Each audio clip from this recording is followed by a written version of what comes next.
This is our 11th meeting together. It's such a joy to get to spend these times with you. We always, make sure that we start some of our grounding and the way that we enter our space together by just reading out loud and paying homage and kind of remembering what the purpose that this community designed for themselves is, right? And this was the kind of mission or purpose statement that members of the COP designed very early on. And that is that this community of practice is meant to foster meaningful, culturally humble collaboration among people involved in and affected by ICWA to preserve and empower Indian families and their connection to their culture, right? So community of practice, I think a lot of you are familiar with this by now, but if it feels new, that's all good. You're warmly welcome here. But here's some like kind of core tenets, right, that we've been oscillating and weaving around and through during our several meetings. And this is what communities of practice kind of are meant to imbue, right, and are meant to make possible. So there are several bullet points here, but the ones that I have in bolden text are two things that I think that our time here together today will specifically uplift. And that is an enablement of dialogue that supports the exploration of challenging problems and also new possibilities. And also to gather valuable learning, right? And kind of co-create new knowledge together. We're going to be doing that today through different sequences and through different methods, right?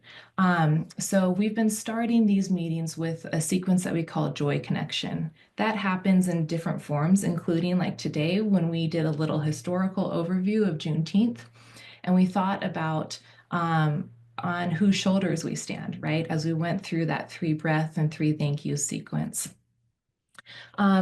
We're going to move forward through the rest of our time by reminding us kind of where we've been this year, as each of our meetings have been so specifically sequenced and scaffolded together, right? That will take us through the end of the year and into the fall. So we'll be doing some storytelling together, right? And if you don't consider yourself a storyteller, that's all good. I'll have some prompts and like some ways for us to be thinking about the connections and some reflections that we can each give. And then we'll be doing a couple closing sequences, okay? So that's where we're going to be heading today. And if you ever have questions, you can always interrupt me or plop your question in chat, okay? And I'm doing my best to keep my eye on it, all right? So, oops, here we go. And I'm happy to share these slides after as well, if you'd like to continue to refer to them. So this is where we've been, right? And it's important for us to kind of remember what's in the rear view mirror because it helps inform and ground us in our sightline, forward, right? Continuing up the mountain, if you will. So our first meeting of 2025 was actually in February because we meet bi-monthly. And that was our time to really be thinking about crowdsourcing, like what we thought were the top ICWA-related issues that were impacting our community, right? And so we had this fun name for it, which was Piece of the Beast. But it was this chance to be thinking about, okay, if we can't fully tackle and kind of be in battle with this huge, enormous beast, right? Which is perhaps a deeply flawed system, deeply flawed and overwhelming, extenuating circumstances with other systems that impact us, right? And impact our ICWA work in Montana, then what can we start doing, right? So we started to crowdsource and think about what are the top issues that impact our community, right? And then in April, we went through and we whittled those top issues down to just 2, right? So we went from a really big batch to 4 to 2, okay? And we said, okay, we can chew on these 2 things, right? And we upvoted the top 2 as being the 2 issues that are most impacting our community, right? And then we started thinking a little bit about how do we think about these 2 issues then, right? And let's unravel how they have such a big impact in our communities. And so we started by thinking about what we call dynamic power, right? So how these issues are very powerful, but that also power can take different layers, right? Or different angles of impact, okay? And we'll come back to that in a hot second. But that's what brings us to today in June, right? Where we're going to continue to focus on those two top issues, but we're going to learn and do a little bit of digging for deeper understanding through storytelling, okay? And we'll again kind of uplift and return to the lens of dynamic power. So that will set us up, I think, really nicely to go forward through the summer and into the fall, right? So our next two, and actually our final two community of practice meetings will be August and October.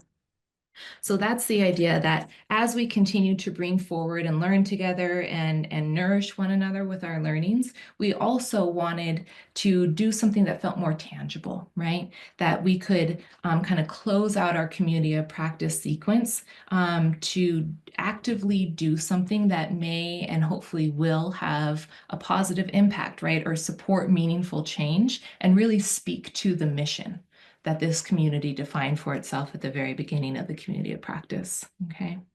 So that's where we're going. And ultimately, by the end of our sequence of meetings together in October, we will have this um, uh, deliverable, if you will. It will be a list of imperatives that we can pass along to community partners, to different offices within the state, right? That comes from this community as must-dos, if you will, right? That you all define and cultivate for yourselves in terms of what must be done in order to most meaningfully support the ICWA community in Montana moving forward, okay, along the lines of the top two issues. So this is where we kind of started. It was a much larger list, and then we whittled down to these top four, right? When we were doing earlier in the year, kind of that piece, the beast sequence, and then thinking about their connections and what had the most immediate and highest impact, right, for our communities today. It brought us then to these top two issues. And I'll just take a moment and let you read and recall.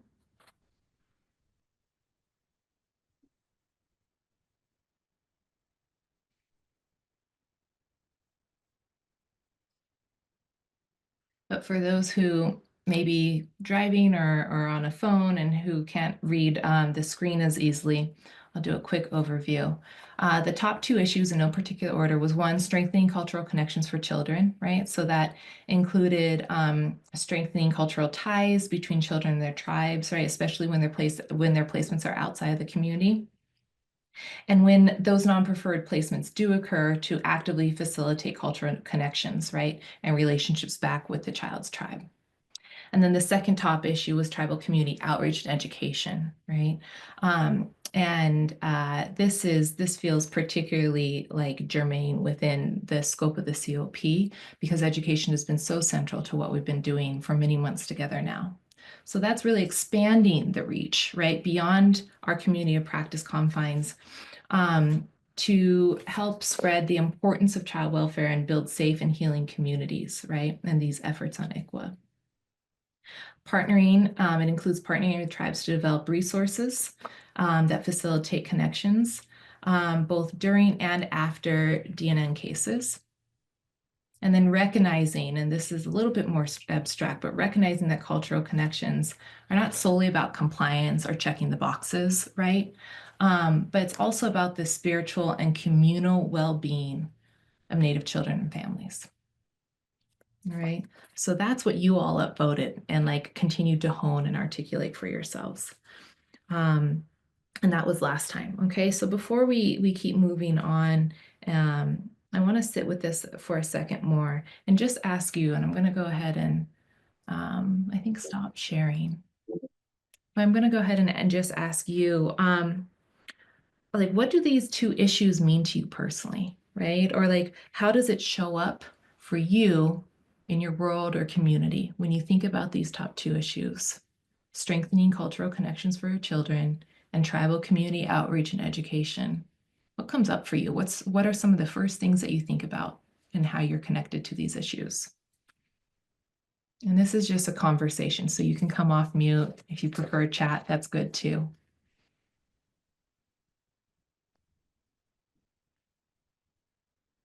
I think of language. Am I on? Yeah, you're good, Julie. Brooke was asking for the link, so she's gonna hop on, I think. But Okay. I think about language. Um, when I think of cultural connections, like traditions and customs, and for kids, Mm-hmm. games and food, um, things like that. Mm-hmm. Mm-hmm. So they know, so that the kids know, yeah, know where they're from and who they are, and Mm-hmm. Mm-hmm. Yeah. Eric, I see you came off mute. Is that purposeful? Yeah, I guess I'm thinking of really concrete, but and I think I may have shared this a last time during the community of practice, but so in eastern Montana, of course, it's very, very rural and we have difficulty. We have a lot of tribal communities within the eastern region. We have four different reservations and so children, it's not uncommon for children to be placed off the reservation, specifically. One of the ways that the Miles City community, and really this has been an initiative of the foster families in Miles City, have been working closely with Fort Peck tribes, also been working with Northern Cheyenne Mm-hmm. and trying to connect children with their culture and specifically with their language. And so instructors from the foster parent community has been reaching out to the tribes and inviting or making available opportunities for the children that are placed in Miles City and I guess greater south eastern Montana, um, so that there are language classes for the children. Mm-hmm. Wow, that's powerful. Yeah. I would just add to that. I'm in the same region as Eric, and I have two kiddos on my caseload who have greatly benefited from this. And that was one of the things that the one of them, he really, really wanted to learn the language. It was Mm-hmm. important to him, and that has had come up multiple times throughout the life of me having the case. And it was such a bonding opportunity for them to be able to go to those classes. They're virtual with their foster mom, and so they would, share the new words that they'd learned, and it just really helped strengthen their own um, their own culture, but also helping them feel bonded with their foster mom, who is going to become their legal guardian soon. Mm-hmm. Oh. Yeah, oh, that's wonderful. Thank you, Raylan. And I really appreciate too, between like how both you and Eric kind of brought up that there's so much reciprocity, right? That actually is embedded when we do have this, focused, also it's an active effort, but this focused attention and imperative around strengthening cultural connections for kids, right? Back to their tribes, especially if they have an outside placement, and how that benefits not just the kid, right? It also benefits the tribe, and it benefits their foster family, right? Or even their permanent placement. And so, that's like a win, win, win, win, win, win, win all around, right? And I think that that's a really important thing that you both uplifted. Thank you. Hmm. Yeah, very good. Well, that was just the start. We're going to have a lot more time and opportunity to keep thinking about some of these connections. Um, and let's see here. Let me get back to sharing. Here we go. Okay. Um, and we're going to do so, right? By kind of overlaying or braiding perhaps together these two central threads, right, of our top two issues that we upvoted, ICWA related issues. And then what we started kind of learning and settling in with last time, which was this idea of dynamic power, right? And how, you know, at the end of the day, these two issues that you all upvoted obviously are very powerful. It's why you upvoted them. And that you're like very collectively determined to see and identify how these were critical issues that were deserving of our time and attention. And then we started thinking about how these issues could be powerful, and that's what we're going to really dig into today. So this may look familiar to some of you, right? But it's this idea of a multifaceted analysis of power, right? A lot of times, or I should say for myself, especially when I start like doom scrolling and looking at a lot of the news today, I just see this idea and what power looks like to me is a lot of power over myself, other communities, right? A lot of harm that's being done. It's this coercive power, right? That is often repressive, is certainly corrupt in most of the news feeds today, right?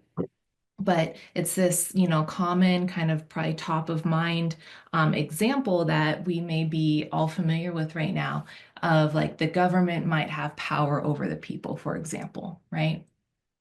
But what we started thinking about last time in April more were these other facets of power too, right?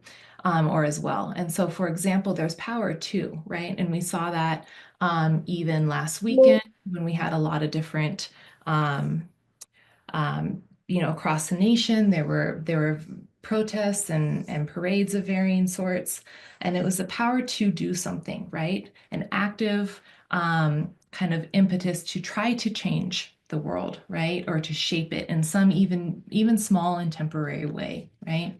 So a person may have the power to sign a petition or volunteer their time, right? We also thought about how there's this idea of power with, right? So finding common ground, building collective strength. That's the kind of power that actually we have been nourishing and enacting and strengthening every single time that you all decide to show up at the COP, right? You're enacting that power with. And then the fourth kind of perspective of power is this idea of power within, and that's being able, the interiority of power, right? What are you able to manifest for yourself in terms of imagining or feeling hope or having that personal resolve, right? Or your eyes set on a particular goal, right? That you're not going to give up on. Okay, so those were just four kind of lenses into a more dynamic understanding of power. Of course, there are probably myriad more lenses of power, but those are the four that we were going to be chewing on together. So given like our two, right, top left of your screen, right, our two kind of central issues that you all had upvoted for yourselves, strengthening cultural connections for kids, and then the tribal community outreach and education. And then kind of right side of your screen is a reminder of the different four layers of power: power over, power to, power with, and power within. I'd like to invite you at this point, okay, is just to think of a personal story or connection to one of our two issues, right, through the lens of a type of dynamic power. Okay, so in other words, this is going to where like you're going to have to put your critical thinking cap on a little bit and lean into this. But go ahead and choose one of the issues, right, from strengthening cultural connections and tribal community outreach and education. Choose one of those two issues, and then choose one of the layers of power, right? And think about a personal story or connection. Why are you thinking about these two things together? Okay.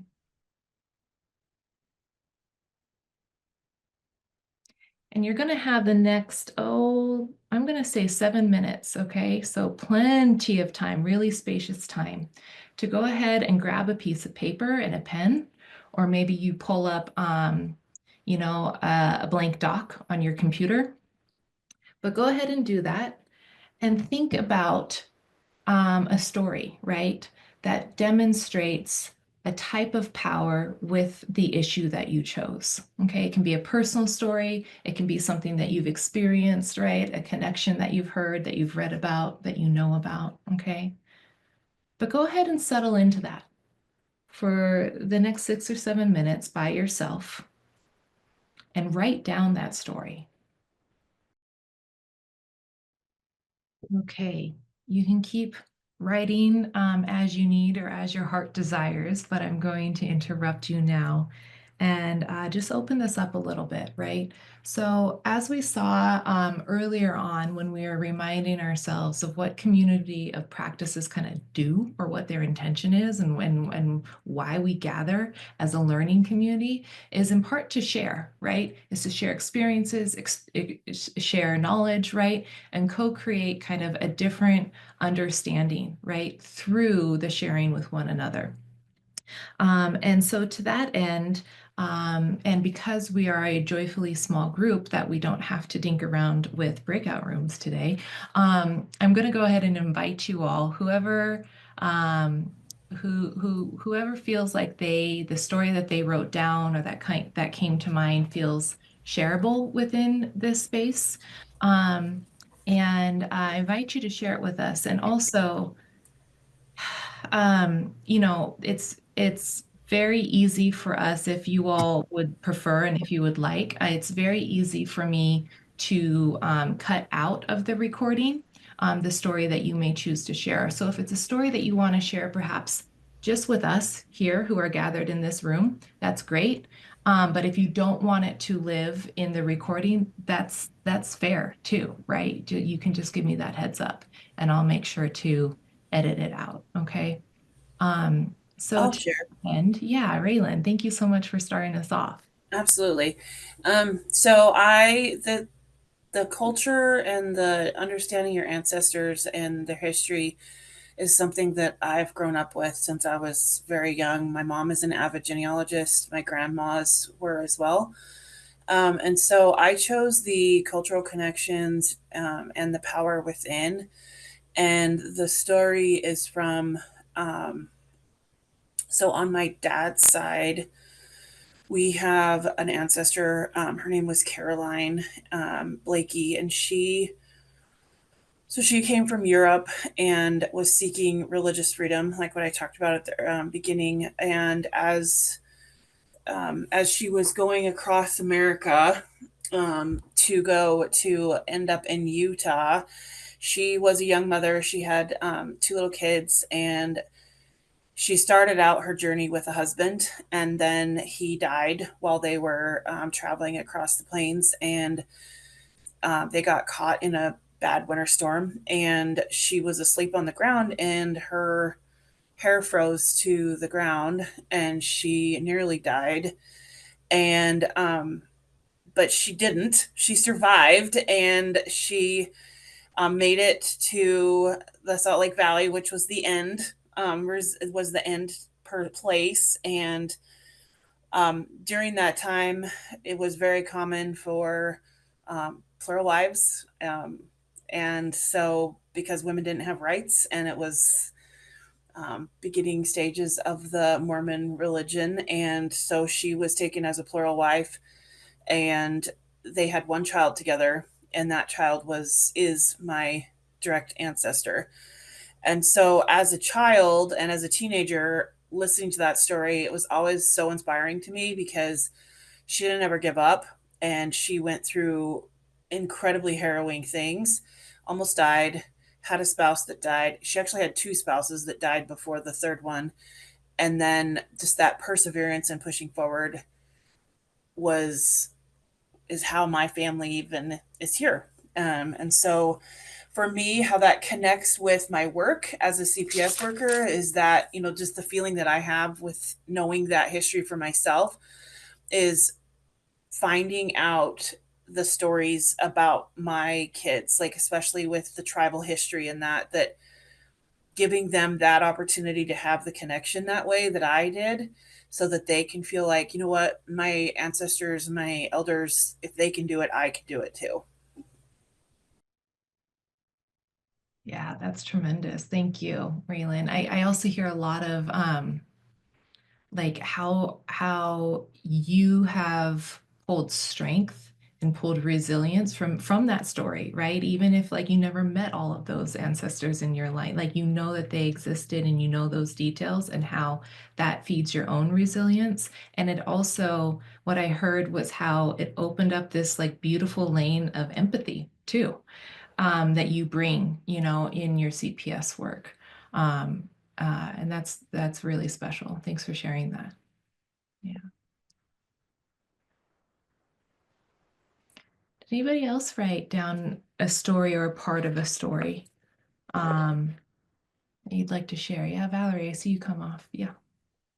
Well, I actually have a fairly interesting story that my grandfather told me. I have an Irish great grandmother. I think she was actually born in Canada, but her family came from Ireland during the famine.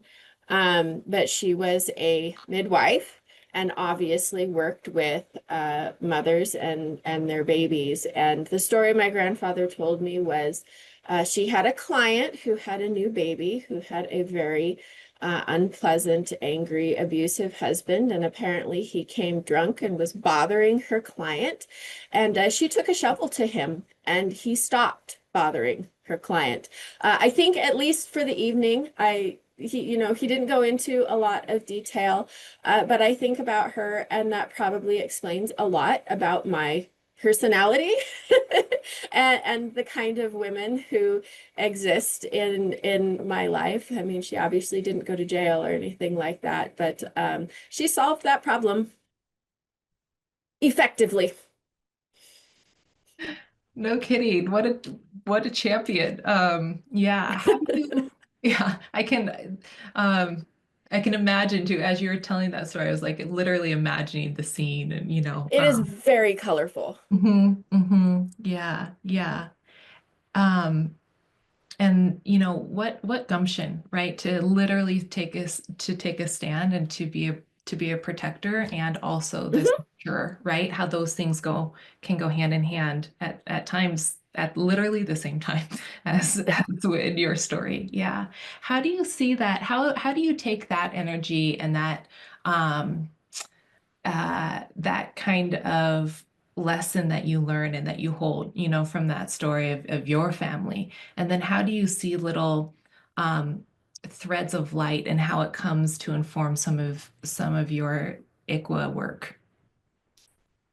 I just think, taking your own empowerment and seeing the problem and coming up with the solution and kind of confronting it head on. Obviously, I certainly wouldn't recommend using a shovel in that context in 2025, but uh, just this drive to do right by people who aren't in a position necessarily to do what needs to be done in that moment, or who can't stand up or maybe can't fix that problem, and confronting things that are unacceptable or inappropriate in the moment. And there's the fix we need right now, and how do we fix these problems or address these problems in the future. And I don't know anything more about what she did for that woman or for that client, but she obviously found a solution to fix the problem that was existing in that moment. And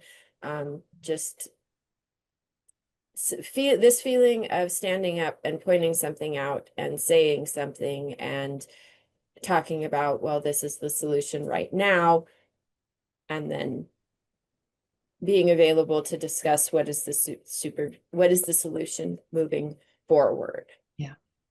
Yeah. Yeah. Whatever, the kind of context or the problem might be. What do we do right now?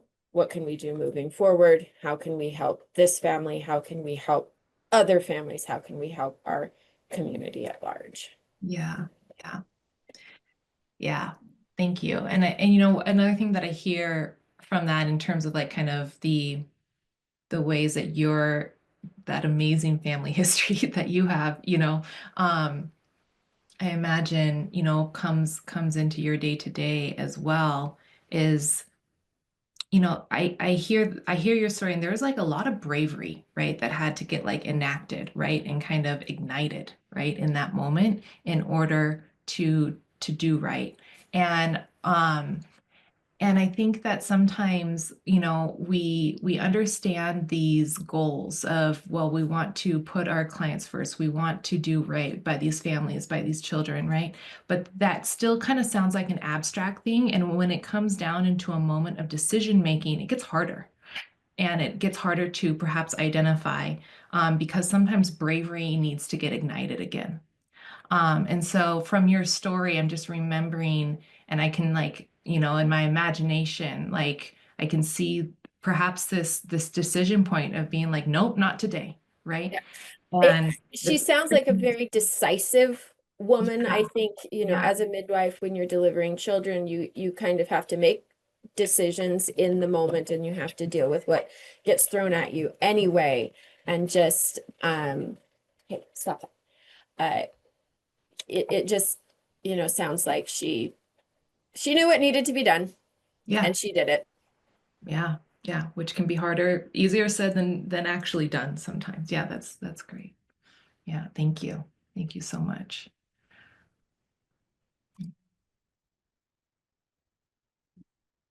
I have a hunch that maybe there were some other pretty powerful stories that were written down. And so I'm going to let that breathe and see if anybody else would like to share any or part of what they wrote down and the connections that they were making between our top two issues and thinking more dynamically about power.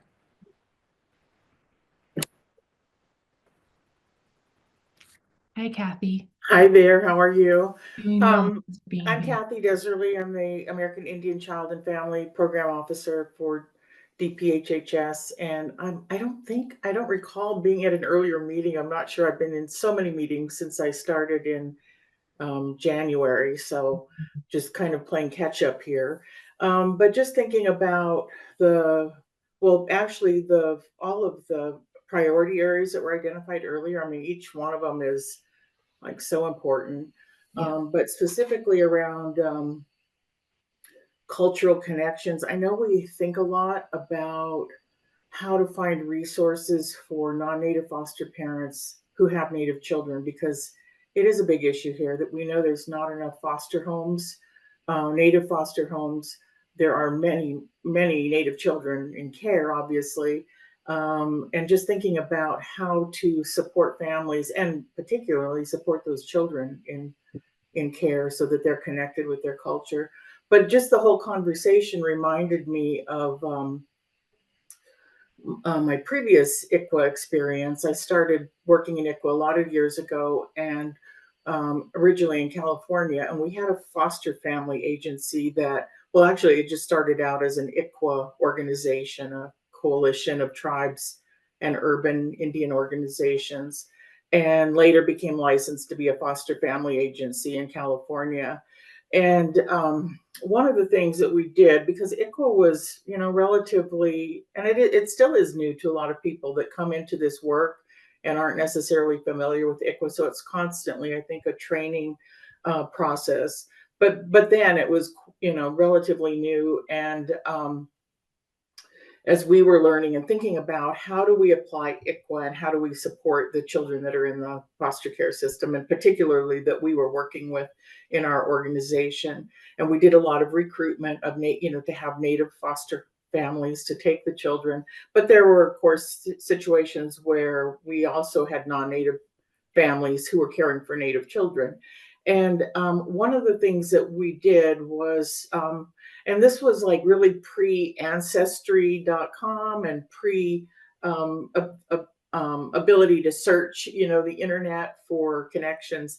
So number one, as a child would be identified as being potentially native, we would become involved at the request of county social services.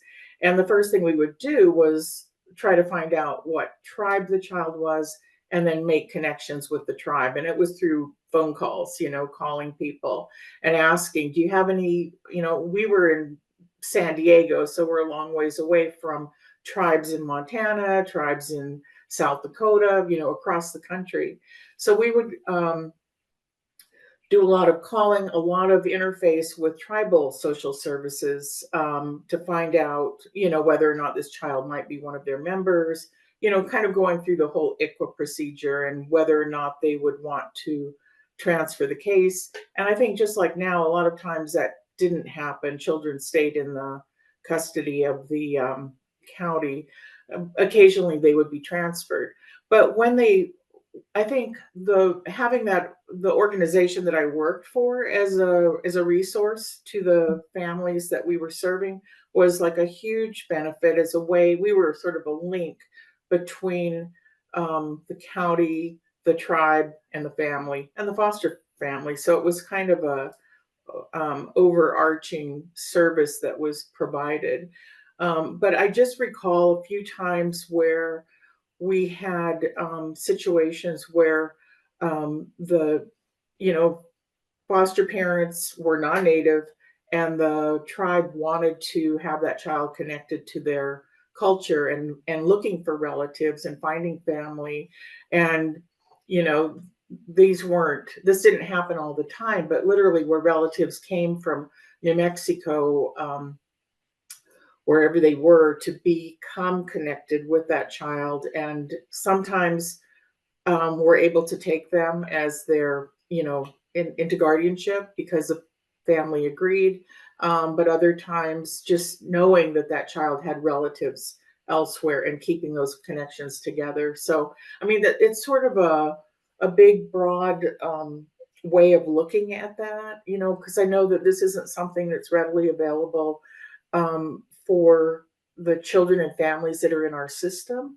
But just knowing that there are resources, and that's why when Raylyn talked about the genealogy, it's like that's something that I feel really strongly about. Is when you look for relatives, they might not be connected. They might be living relatives that you don't know, but they are connected to that child, and it's a cultural connection for that child.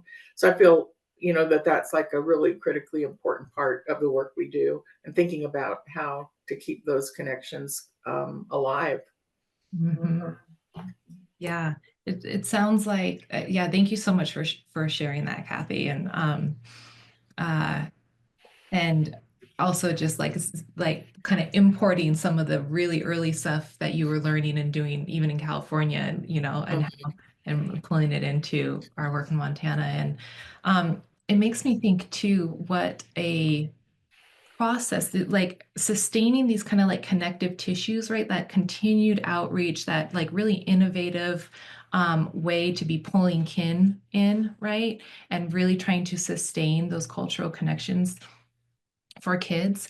Um, it is it's not like a checkbox effort, right? It is this continued process of effort, and it takes nourishment. And I hear that a lot in your story of how it wasn't like a one and done thing, and that it's this open and evolving effort that doesn't stop just because a phone call was made. And I hear that like come through a lot. So thank you for sharing that. Yeah.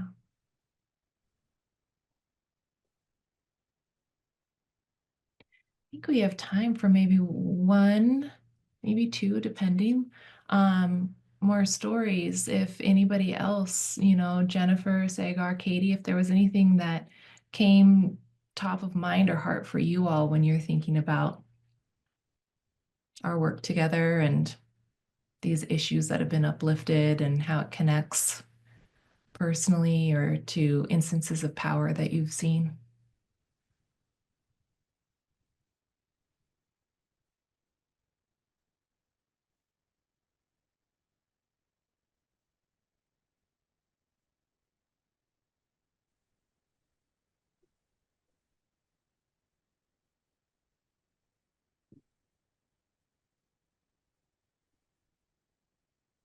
I guess one of the things that I can talk about, since nobody else is, I'll fill the dead space. So, by the way, Kathy, I was in Wolf Point yesterday and I didn't see you. So, I'm in Helena.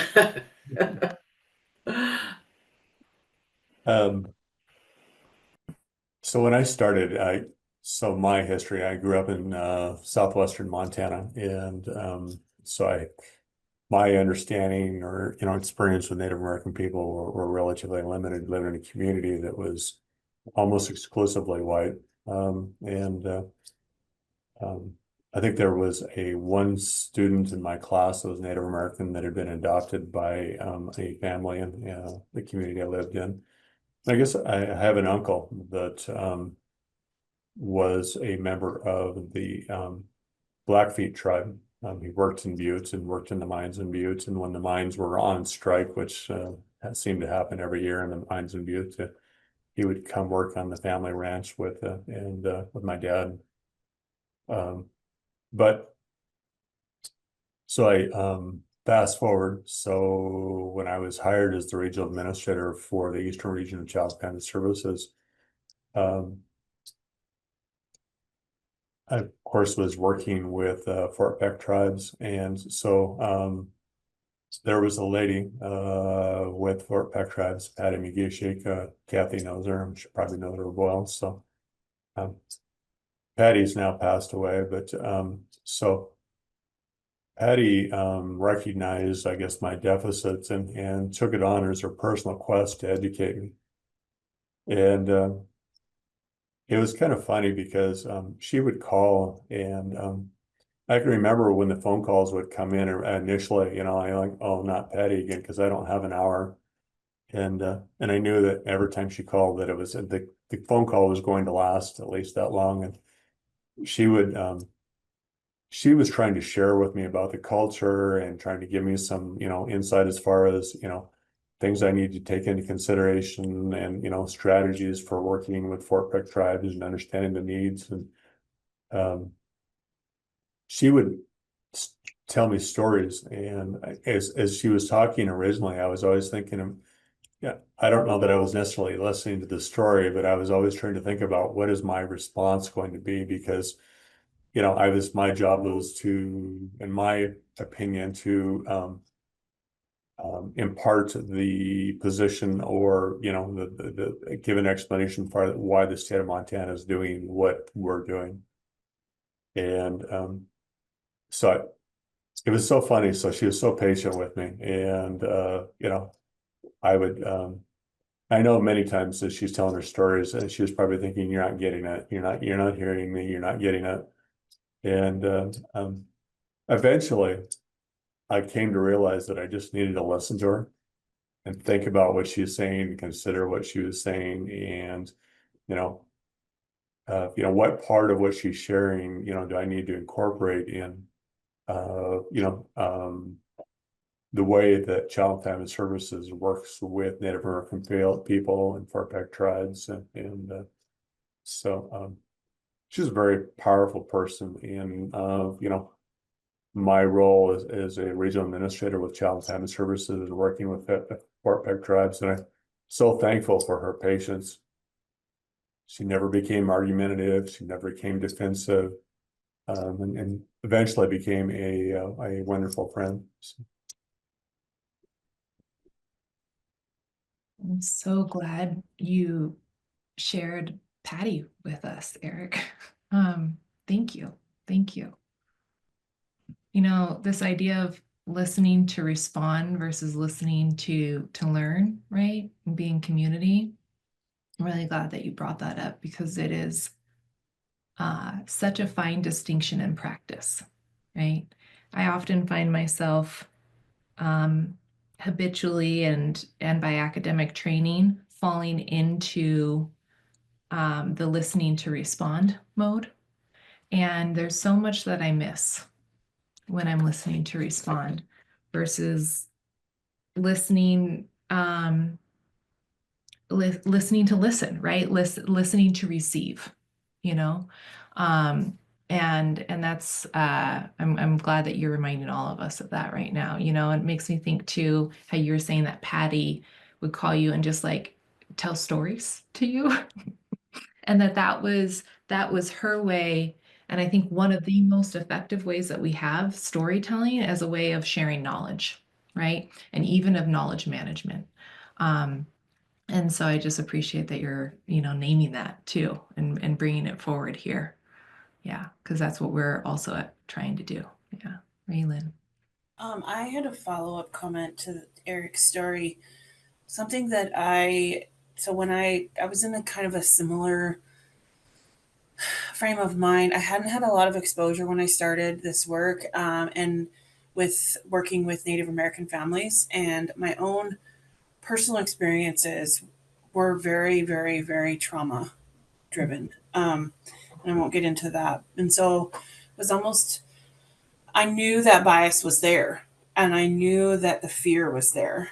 And so um, I have a really good friend who is connected to the Crow and Northern Cheyenne tribes because of her husband's family.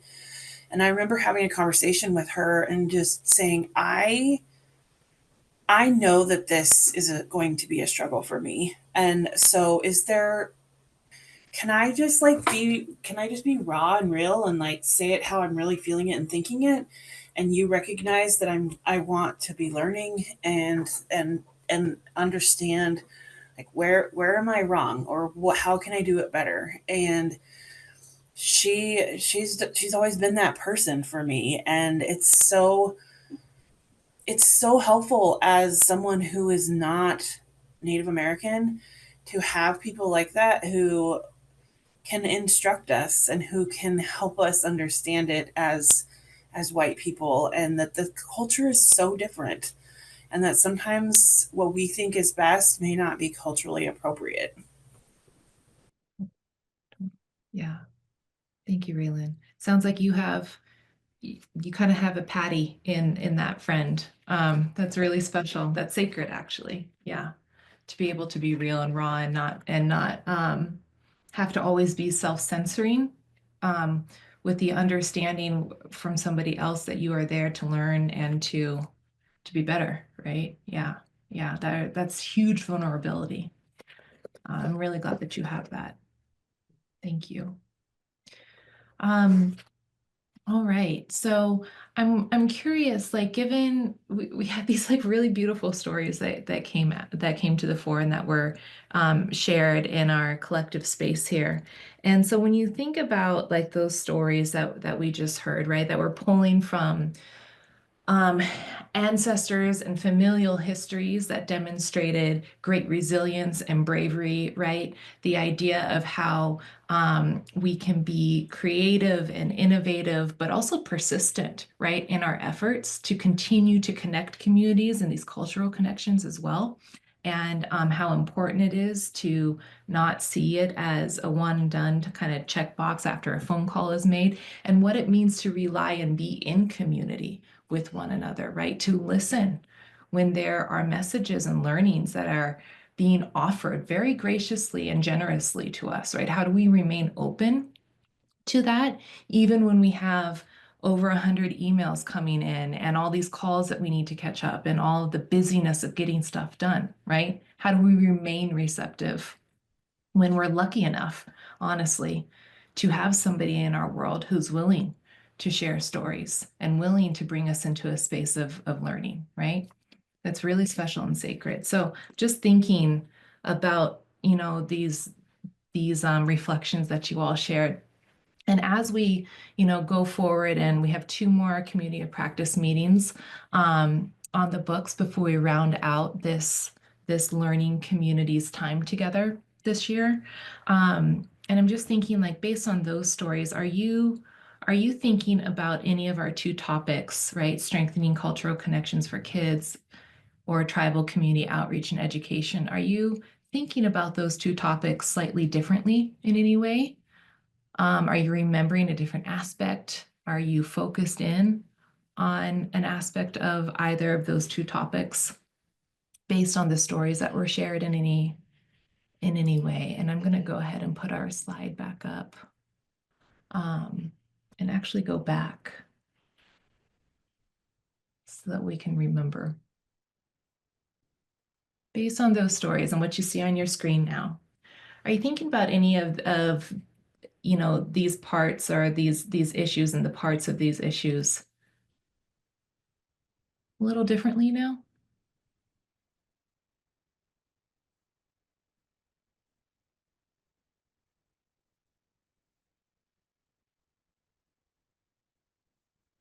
For me, it drives home how important it is to do these two Mm-hmm. things, Mm-hmm. and it's not just lip service, so to speak. Mm-hmm. Mm-hmm. Yeah, that it really does have a meaningful impact on kids if they are connected to their families. Yeah. Yeah. Mm-hmm.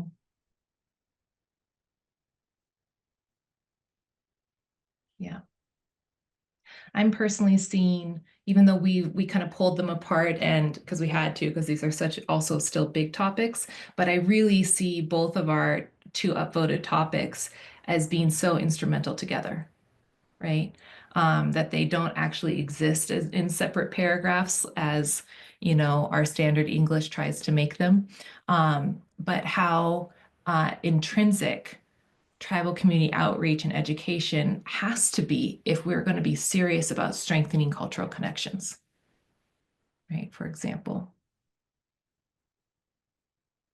I'm also, if I may, Raylan, from your sharing in particular, I'm thinking a lot about what safe and healing communities are and how we're talking. I think sometimes it's easy to be thinking about, okay, what would be a safe and healing community for the kids, right? Obviously, that you are working with, but also this idea of, well, in order to make that and to try, right, to do everything we can to foster more safe and healing communities for our kids, we also have to be in a safe and healing place, right? And that if we're bringing solely like these overly trauma-informed biases, right, to the table and to our work, that's actually not promoting or contributing to, right, the most safe and healing communal work that we can do for kids. And I just appreciate, Raylan, that you named that. Yeah. I think for me too, it was literally I felt like this will hold me back. Yeah. Yeah. It was, and it's such severe trauma Yeah. that I was like, this will hold me back. Yeah. And if Yep. I don't find a way to heal that and heal it through education and experience, that it will affect my ability to continue to do this work. Yeah. Yep. Absolutely. Hmm. Yeah. That self-reflexivity though, man, that's hard, and it might be scary too. I mean, the things that you had to confront in order to even get into that space of self-reflexivity is something, right? And probably recognizable for many of us here on the call. Yeah. Thank you. A different way to kind of be thinking about this, and we're going to start uh, on the downslope and winding ourselves toward a close here. If I can get our slides working. Okay, cool. Here we go. So maybe some of you this might be familiar, but another way to be thinking about like what do we take away, right? Is this metaphor that somebody taught to me in some of the teacher training work that I do. Um, and it's this idea of driftwood, right? So this is a picture actually from the Pacific Northwest, which is where part of my family is from. It's where my mom still resides.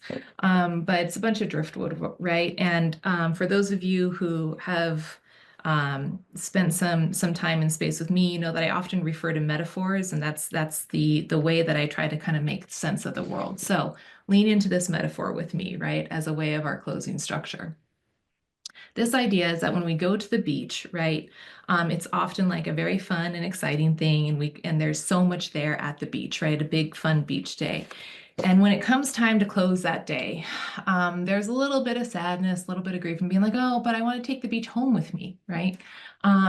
But of course, you can't take the beach home with you, right? That would be way too much. You would completely overload your car, your bags, right? It's impossible to take the entire beach home. And also, you wouldn't want to. It's too much, right? It's too heavy, too many things, too much will get lost. So instead, the compromise is you get to take one little piece of driftwood back home with you, right? You get to tuck it in your back pocket and take it home with you. Okay. So, leaning into that metaphor, right? We have had over the last 75 minutes a big beach day together, right? We've done a lot of story sharing. We remembered where we came from and how we have scaffolded into this moment of storytelling for deeper understanding based on these really core, central, and important topics that this community has upvoted for itself, right? Thinking dynamically about power all along the way, right? We've done a lot. And so, what is one piece of driftwood, right? What is one phrase, one idea, one interior notion that came to your mind that maybe you never wrote down or actually shared, right? What is that one thing that you are going to very purposefully hold on to, right? For the rest of the day, for 2 days from now, for 2 weeks from now, okay? What's that one thing that you want to remember to not forget?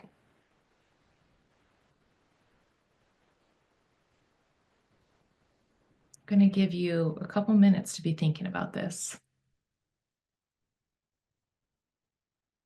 What's your piece of driftwood? What's the one thing that you want to remember to not forget from our time in community today?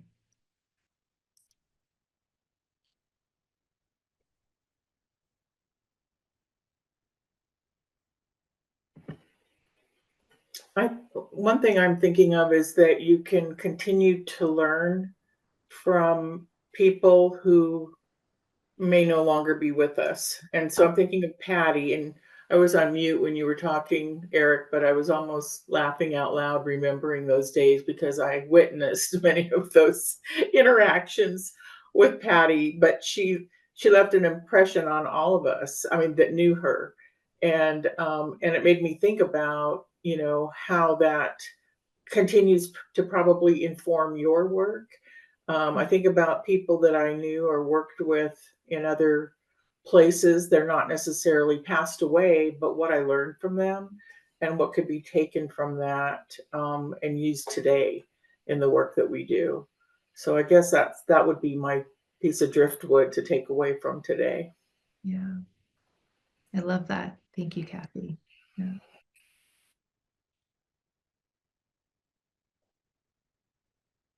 I was reminded of the value of tenacity, listening to everybody's stories and thinking about the one that I didn't share.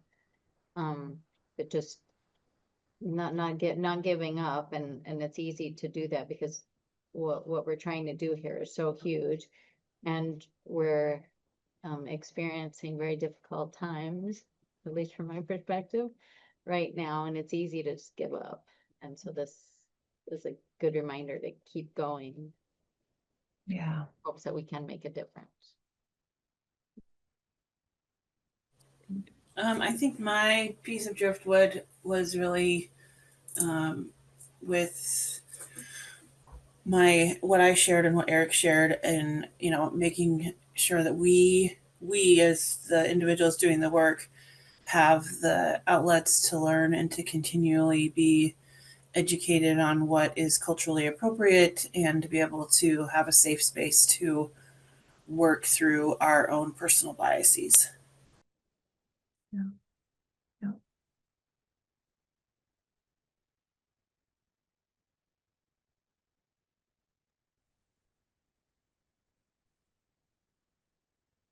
I guess one of the things that comes to mind, reflecting back on Raylan's story, just